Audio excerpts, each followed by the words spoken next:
What questions should you be asking your doctor if you've been diagnosed with high blood pressure? In this video, I'm going to tell you exactly what to do at the doctor's office. My name is Dr. Story. I've been a chiropractor for over 24 years. I'm going to give you some realistic advice based on my experience. If you're new to the channel, welcome. I like to give you some good information that you can actually use. If you want to subscribe to the channel, do so. Give me a thumbs up. Hit that bell notification because we all need more of this. So let's get into it. The first question you want to ask your doctor if you've been diagnosed with high blood pressure is, what are my numbers? It's very common for patients to forget what the doctor told them. The best thing you could do is write it down. Either put it on your phone or write it down on a piece of paper. You want to know what the benchmark is if you've been diagnosed with high blood pressure, so you know what your numbers are that day. Very often at a doctor's office, it's a high stress situation where you're not allowed to relax. Unfortunately, you're supposed to be taking your blood pressure in a very relaxed state. It's called the resting blood pressure, not the high stress blood pressure. So make sure you know what your numbers are at the doctor's office so you have something to compare to if you take the blood pressure at home.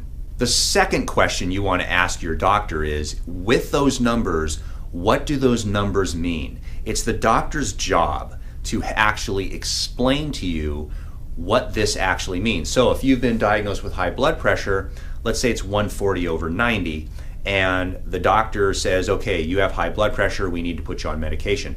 Stop him for a second and say, doctor, I don't understand what those numbers mean. What do the numbers mean? What you want to hear is the doctor say something like this. The high number is when your heart is actually contracting and pumping the blood through the tubes of your arteries. And there's a certain amount of pressure built up, like a fire hose. Then the second number measures the amount of pressure in that artery when your heart is not contracting. So we measure it when the heart contracts and when the heart relaxes, so we can see how high this pressure is. Higher pressures give you a higher prediction rate of heart attacks and strokes.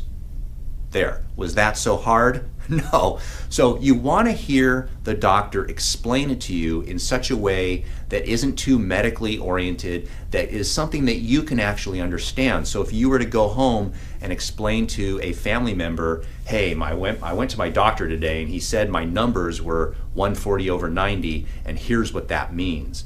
You should be able to explain it in simple terms. The third and final question you should be asking your doctor is, before we go on many medications, is there something I can do myself to correct this problem? So now, what do you want to hear when this doctor starts explaining? You want to hear something like the doctor will tell you about exercise, tell you what the best exercise would be, probably cardiovascular exercise, warn you about certain exercises that could be dangerous with high blood pressure, such as the Valsalva maneuver when you do deadlifts or squats or something like that. You also want to hear the doctor explain to you something about a diet. Now, diet is all over the place, so the diet is really going to be determined by the doctor's philosophy on diet as well as current medical knowledge. But you want to hear something to the effect of, here's what you should eat, here's what you should not. Now, in my humble opinion, if a doctor is explaining to you to change your diet and doesn't give you some realistic examples, like the ideal situation would be where a doctor explains to you the benefits of beets and spinach and how to eat those foods to basically lower your blood pressure. And how much detail they want to get into is fine, but they should give you advice on how to change your lifestyle such that you can actually either lower the amount of medication that you take or eliminate it altogether. So if you thought this video was interesting, give me a thumbs up, subscribe to the channel. Any questions? Ask them in the comments section down below.